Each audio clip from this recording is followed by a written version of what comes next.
നമസ്കാരം. ഭാഗവത്തിൽ ഭഗവാൻ കൃഷ്ണന്റെ വാക്കുകളാണ് ഇവിടെ പറയുന്നത്. ഇതം ശരീരം കൗന്ദേയ ക്ഷേത്രം. അതായത് നമ്മുടെ ശരീരത്തെ ഭഗവാൻ ഒരു ക്ഷേത്രമായിട്ടാണ് പറഞ്ഞിട്ടുള്ളത്.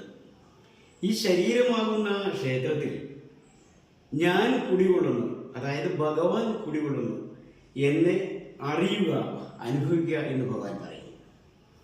ഒന്നും കൂടി നമുക്ക് വിശദമാക്കാം. ഭഗവാന്റെ ജനം തന്നെ അദ്ദേഹത്തിന്റെ അമ്മാവനായ കംസന്റെ തലവറയിൽ വെച്ചതായിരിക്കും പറയും. യശോദാദേവി അമ്മ പൂർണ്ണ ഗർഭിണിയായി തലവറയിൽ കിടക്കുകയാണ്. അദ്ദേഹത്തിന്റെ അച്ഛൻ വസുദേവർ വിഷമത്തോടു കൂടി അങ്ങോട്ടും ഇങ്ങോട്ടും ഉലാകുന്ന സമയത്ത് മഹാവിഷ്ണു അദ്ദേഹത്തിന് ദർശനം കൊടുത്തു എന്ന് പറയും. അദ്ദേഹം പറയുന്ന വാക്കുകൾ നിന്ന് നോക്കാം. വസുദേവരെ, ഞാൻ യശോദയുടെ ഉദരത്തിൽ ജന്മം കൊണ്ടു കഴിഞ്ഞു. ഞാൻ പിറവിയെടുക്കാൻ പോവുകയാണ്. എന്നോട് ഒന്നും ആവശ്യപ്പെടരുത്. ഞാൻ ആരെയും രക്ഷിക്കാനല്ല വരുന്നത്. എന്നെ കുട്ടിരൂപത്തിൽ കാണുക, കുട്ടിയായിട്ട് വളർത്തുക, എന്നെ അറിയുക, അനുഭവിക്കുക എന്നാണ് വസുദേവരോട് പറയുന്നത്.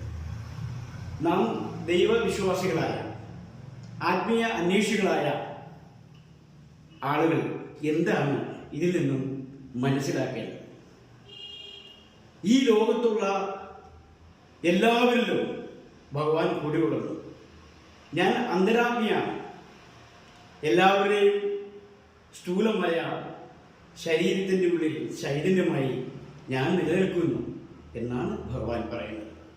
അപ്പം നാം ചെയ്യേണ്ടത് ജാതിക്കും മതത്തിനും അതീതമായി ചിന്തിച്ചുകൊണ്ട് നല്ല നല്ല സൽക്കർമ്മങ്ങൾ ചെയ്തുകൊണ്ട് മനസ്സുകൊണ്ടും വാക്കുകൊണ്ട് പോലും ആരെയും നോവിക്കാതെ നമ്മുടെ കർമ്മങ്ങൾ ചെയ്തു പോവുകയാണ് എങ്കിൽ തീർച്ചയായും ആ ഭഗവാന്റെ പ്രസൻസ് നമുക്ക് അനുഭവിക്കാൻ സാധിക്കും എന്നുള്ളതിൽ യാതൊരു സംശയമില്ല.